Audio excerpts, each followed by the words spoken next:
Welcome back, everyone. Today we're diving into Palpa, Nepal. Oh, Palpa, nice. Now, when you hear Palpa, you probably think mountains and trekking, right? Yeah, that's what usually comes to mind, yeah. But you, our listeners, you've sent in some amazing excerpts in Nepali. Oh, wow, in Nepali. And let me tell you, these excerpts, they hint at a whole different side to this district. Right? It's like we're about to, open a history book and a travel guide all at the same time. That's a great way to put it. I'm excited to see what we uncover. So right off the bat, these sources mention Palpa as its own kingdom, part of the Shabisi states. Okay. And we're not talking about some tiny village here. Right. This was a powerful kingdom known for its wealth, its military strength, Wow. and even, get this, ties with Awadh, Awadh. Where's that? present-day India. Oh, interesting. I didn't realize they had connections that far-reaching. Yeah, and what's even more fascinating is that Palpa held on to its independence for a surprisingly long time. It was one of the last kingdoms to become part of unified Nepal. So they really had a strong sense of their own identity. Exactly. It makes you wonder what life was like back then. Yeah. Under the rule of King Mukunda Son of First, because he's the one, Yeah. He's credited with Palpa's golden age, Okay. expanding its territory, fostering prosperity and all that. A real golden age, huh? But what happened after his reign? Did things change? Well, that's where things take a bit of a turn. Unfortunately, his death led to Palpa's fragmentation. Yeah, the sources explain how his sons, each governing different regions, they ended up, setting up their own little kingdoms, like these independent kingdoms. Oh, wow. So the classic power struggle within a family. Exactly. And the consequences, well, they were pretty significant for Palpa. A bit of a Shakespearean drama playing out on a historical stage. That's a great analogy. So from a unified kingdom to fragmented territories. History is full of these twists and turns, isn't it? It really is. And speaking of twists and turns, let's fast forward to present-day Palpa, to Tansen, the heart of the district. Tansen, okay. What's it like now? Well, from what I'm gathering, it's like a microcosm of Palpa's entire journey. Starting as a military stronghold for those Sen kings, then during the Rana regime, it was extensively developed. Oh, so different rulers, different eras, different influences, all layered on top of each other. Precisely. And get this, the Ranas, they brought in newer artisans. Newer artisans. All the way from Kathmandu. Wow, why? To help develop the town. And that's why, even today you'll find neighborhoods in Tansen with names like Asan, Makantole. Oh, those are familiar names. Exactly, like Basantpur, Tandikel. So it's like a little echo of Kathmandu nestled in the hills of Palpa. Right. It's incredible. But the sources also talk about a darker chapter, the Maoist conflict, and the damage it inflicted on Tansen. Ah, yes. That was a difficult period for Nepal. That Tansen Durbar, the palace, it was destroyed. Must have been a devastating blow. I can only imagine. Such a loss for the town and its people. But thankfully, both the palace and the main gate, they've been reconstructed. That's good to hear. Preserving those historical landmarks is so important. Definitely. But Tansen, like many towns in Nepal, it's also facing this demographic shift. What do you mean? Well, people, especially the younger generation, they're migrating to bigger cities. Looking for better opportunities, I suppose. Yeah, it's that pull of opportunity versus, the roots of home. It's a familiar story in many parts of the world, the allure of the city. But even with these challenges, it seems like Tansen and Palpa as a whole are full of these hidden treasures, both culturally and architecturally. You're absolutely right. Where do we even begin? Where to start? Well, how about right in the heart of Tansen? Okay. With Shitalpati. The what? The Shitalpati, or sometimes it's called Golgar. Okay. It's this octagonal-shaped pavilion, and it's a community gathering spot. Oh, cool. Yeah, it's a space that's really woven into the cultural fabric of the town. Even Master Mitrasen, in his song Tansen Ko Shitalpati, he sings about it. Wow. A place so important it's immortalized in song. Yeah. That's pretty special. It really is. And speaking of special, you know what else caught my eye? What's that? The Dawal Pustakalaya. Okay, tell me more about that. Well, first of all, it's housed in this beautiful building, but it's also Nepal's oldest library. The oldest? Yeah, established back in 1983.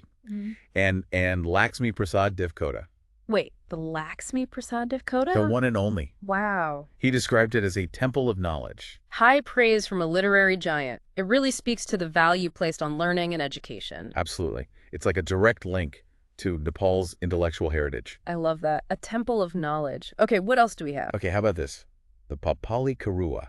What's a karua? They're these beautifully handcrafted brass water pots. They're famous for their durability and shine. Oh, nice. Yeah, and it's amazing how, something so everyday Right. becomes a symbol of the entire I region. know, right? They represent Palpali craftsmanship passed down through generations. Hmm. Unfortunately, though, only a few families are still making them today. Oh, that's a shame. It makes those remaining karawas even more precious. But speaking of craftsmanship, we have to talk about Papa's connection to Dhaka fabric. Dhaka. Oh, you mean like Dhaka, Bangladesh? Yeah. The technique is believed to have come from there originally, and it's amazing how it's flourished in Palpa. In fact, Palpa has actually been declared the capital of Dhaka in Nepal. Wow, capital of Dhaka. That's quite a title. So Dhaka weaving is a big deal there. Oh yeah, huge. It provides income and employment for tons of local artisans. That's great. Supporting local artisans is so important. Exactly. But they are facing some challenges these days. The sources mention concerns about imported Dhaka fabrics. Oh, I see. Competition from cheaper imports. Right. It's that constant tension between, global markets and local traditions. It's a tough balance to strike. But it sounds like preserving that tradition is important to the people of Palpa. Absolutely. It's not just about economics. It's about safeguarding their cultural heritage. But let's shift gears a bit and talk of the spiritual side of Palpa. What do you say? Sure, let's explore that. So have you heard of the Bhairav Temple? Paravthan Temple. Rings a bell, but refresh my memory. Okay, so it's about 9 kilometers northwest of Tansen, dedicated to the fierce deity Bhairav. Oh, right, Parav. And legend has it that King Mukunda Sen himself established this temple. He brought the idol He brought the idol. From where? all the way from the Matsyendranath temple in Kathmandu. Wow. Talk about a pilgrimage. I know, right? And during Dashain, the temple just comes alive with all the devotees. They offer rot, this special kind of flatbread, as prasad. Brought. I've never heard of that. Yeah, it's a local thing. It sounds delicious, though. It's amazing how religious practices are so connected to local customs and food. I know. It's fascinating. And while we're on the topic of temples, Yeah. we can't forget the Amar Narayan Mandir in Tensen. Okay, the Amar Narayan Mandir. Tell me more about that one. So it's this, 3-tiered pagoda-style wooden temple, one of the most beautiful outside of the Kathmandu Valley, built by Amar Singh Thapa, the first governor of Tansen. So a real architectural gem, then. Oh, yeah. And it's a wooden structure, you said. Pagoda style. And get this, there's even a smaller Shiva temple. A smaller Shiva temple where... Right at the entrance staircase, adding another layer of spiritual significance. That's cool, like a temple within a temple. Yeah. I love how these details add to this story. You too? It's all about the details. Yeah. Okay, but we have to talk about one more temple, the Ranajureshwari Bhagwati Temple. Ranajureshwari Bhagwati Temple, okay. This one's special because it's connected to the Sindur Jatra festival. The Sindur Jatra. I've heard of that, but I don't know much about it. So get this. This festival is about more than just celebration. It actually commemorates a historic victory against the British. Against the British. Wow. Yeah. During the Anglo-Nepal War, Colonel Ujir Singh Thapa, he was the Nepalese commander, he made this vow to the goddess Ranujureshwari. He said, if they won the battle, If they won. he would build this grand temple in her honor. Oh, wow. What a vow. So did they win? They did, and he kept his word. That's the temple we see today. Wow. That's incredible. So the festival, is it like a victory celebration? In a way, yes. It's this huge chariot procession, music, dancers. Sounds amazing. Even the Nepal army participates. Wow. A real display of national pride. It's a powerful reminder of Nepali bravery and resistance, against colonial forces. But Palpa's story isn't just about places and events. It's about the people. Of course, the people who shaped it. And these sources highlight some truly remarkable individuals. I'm ready to hear about them. Well, we've already touched on Lakshmi Prasad Devkota and Master Matresen. Right, right. But there's also Arnico.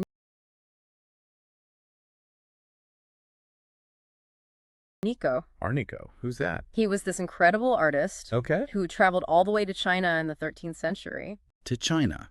Yeah. In the 13th century. Wow. Yeah. And get this, he played a key role in popularizing In popularizing what? the pagoda style of architecture. Pagoda style. In China. In China. Think about it. His influence, it's still visible today in all those iconic structures. That's mind-blowing. From Palpa to China, shaping architectural styles across continents. incredible. It makes you wonder what other hidden connections we're missing. Right, and it just shows you like someone from this region had such a profound impact on another culture centuries ago. Amazing. I'm already so captivated by Palpa, and we've just scratched the surface. I know, right? And there's so much more to uncover. But for now, we'll leave you with that image of Arniko's journey from Palpa to China. A journey that bridged cultures and left a lasting legacy.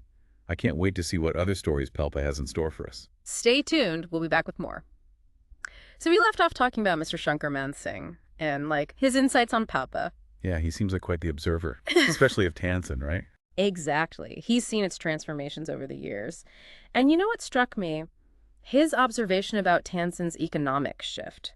Like, how things have changed. Oh, interesting. What did he say? Well, he talked about how, with improvements in transportation Yeah. and the decentralization of markets, Okay, yeah. it's actually led to a decline in Tansen's, like, traditional commercial center. Ah, I see. So as things become more connected, the old hub loses some of its power. Right. It's like this paradox. Because on the one hand, these developments have brought benefits, right? Sure, like accessibility, connectivity. Exactly. But they've also posed challenges. Yeah, especially for places like Tansen that were once these thriving regional hubs. Exactly. And Mr. Singh, he mentions businesses shutting down, others relocating Relocating. to bigger cities like Butwal, Pyrahawa. Right, places that are maybe more connected to those transportation routes and markets. Yeah, even Kathmandu. And it's not just about economic activity. Right, it's about the community, Yeah. the soul of the town. Exactly. And it's not just businesses that are moving. Mr. Singh points out that residents, they're relocating too. Right, because if the jobs and opportunities are drying up in Tansen. They got to go where they can find them. And he talks about this pull towards like better healthcare, educational facilities. Yeah, that makes sense. People want the best for their families. But it does make you wonder, like, how do you create opportunities in a place like Tansen? How do you encourage people to stay, especially the younger generation? It's a tough question. Balancing the appeal of the modern world with the preservation of these historical towns, it's a delicate balance. It really is. But you know what, Mr. Singh? He doesn't shy away from Palpa's past. Oh, how so? He reminds us that it was once this, like, powerful kingdom. Right, we talked about that. Yeah, but he really emphasizes its strength, its wealth. He even talks about their military alliance with Awad. Showing how important they were in the region, even back then. Exactly. And then, of course, there's King Mukunda Senayar. He's like the figure in Palpa's history. The one who brought about the Golden Age. Yes. And he wasn't just about expanding territory. No, he focused on cultural development as well. He understood the importance of both. But then, as we know, his death kind of marked a turning point. Yeah, fragmentation. The sons, each claiming their own territory. It's almost like a cautionary tale. About power and succession, how easily things can unravel. Exactly. But bringing things back to the present, Mr. Singh also talks about the efforts to revitalize Tansen. Like, there's a focus on education, healthcare, tourism, of course, local industries. All important areas. But is it working? Well, he says progress has been slow. It makes sense. These things take time. And a real commitment from everyone involved. Right, from the government, the local community. It's about working together to build a sustainable future for Tansen. Exactly. But, it's not just about grand plans and policies. It's about the people who make it happen. Exactly. And Mr. Singh, he's amazing at introducing us to this cast of characters. People who have, like, shaped Palpa. Some names you know, some you don't. But all have left their mark. Oh, I love when stories do that. It makes history come alive. Where are some of these characters? Well, there's Colonel Ujir Singh Thapa. He was instrumental in Palpa's resistance against the British. Oh, yeah, the commander who built the Anujreshwari Bhagwati temple, right? Yeah. Remember, he made that vow to the goddess and, kept his word. The temple stands today as the symbol of gratitude, faith, And a reminder of their victory. His legacy extends beyond the temple. He also started the Sindur Jatra, that chariot procession with the music, dancers, the army, all celebrating their triumph and honoring the goddess. It's like their history is woven into their celebration. Exactly. And it's not just local history. Remember Arniko, the artist who went to China? Oh, yeah, 13th century. Amazing. What about him? Well, Mr. Singh reminds us of his legacy. Which is? Pagoda-style architecture in China. Right. It's incredible to think about. I know. And then, of course, We have Laxmi Prasad Devkota A poet, praising Palpa's Dawal Pustakalaya. calling it a temple of knowledge. Exactly. It's like this nod to the importance of learning, you know? Yeah, that's a beautiful way to think about it. And Master Mitrasin. His music brought the Shitalpati to life. His song, you can almost feel the energy of that gathering place when you hear it. It's amazing how music can transport you like that. I know, but Mr. Singh doesn't stop there. He goes on to list all these unsung heroes, Unsung heroes, what do you mean? like educators, healthcare workers, entrepreneurs, people who may not be famous, but who have contributed so much to Palpa, especially to tansen. Oh, wow. The people who work behind the scenes to make a community thrive? Exactly. Teachers, doctors, business leaders, each playing their part. It's like a whole network of people supporting each other. And Mr. Singh, he doesn't just talk about their accomplishments. He talks about their struggles, their dedication. It sounds like he really captures their spirit, their love for their town. He does. And then he also talks about those who left Palpa, seeking opportunities elsewhere. Ah, yes, the ones who left but still carry Palpa in their heart. Exactly. And some of them have achieved, like, national, even global success. But their roots, they're still in Palpa. It's a testament to that connection to home, no matter where you go in life. Right. And what strikes me is that whether they stayed or left, Yeah, there's this common thread. a love for Palpa. Exactly. And this desire to see it thrive. And it's through their combined efforts, right? The ones who stayed, the ones who went out into the world, that Palpa continues to adapt, to evolve. While holding on to its identity. It's an inspiring message of resilience, community, the spirit of its people. And that's what makes Palpa so special, Oh, right? it really does. So what does the future hold for this remarkable place? What happens next? That's the question, isn't it? And that's what we'll explore in part 3. We'll delve into the hopes, the aspirations for Palpa's future, especially as it faces, the opportunities and challenges of tourism, development. And how to preserve its cultural heritage. I'm eager to hear more. Well, stay tuned, because our deep dive into Palpa, it's not over yet. Wow, what a journey, right? I mean, through Palpa's past, its present, so many hidden gems, amazing stories. What about you? Anything that really stuck with you? Oh, so many things. But I think for me, it's that spirit of the Palpali people. Mm-hmm. They've been through so much. I know, right? From the kingdom breaking apart to like those economic shifts we talked about. Yeah. But they've held on to their identity, that sense of community, like Colonel Ujir Singh Thapa and the Cinder Jatra.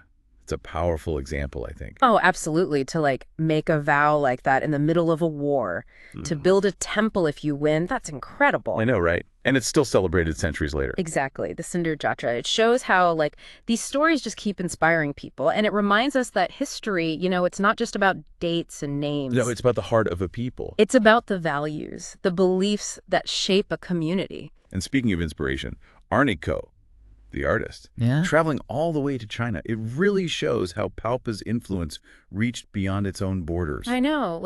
We often think of cultural exchange as this modern thing. Yeah. But here's an example from centuries ago, and his influence is still visible in Chinese architecture today. It's pretty mind-blowing when you think about it. It is. And it makes you wonder, what other connections are we missing, right? That's what I love about these deep dives. They, open your mind to new possibilities. They really do. Yeah. And what I appreciate about these sources, these excerpts you shared, they don't just focus on the big events, the big names. Yeah. They bring in that human element. Right. Like the writings of Shanker Man Singh. Yeah, his descriptions of the people who shaped Palpa. Those who stayed, those who left.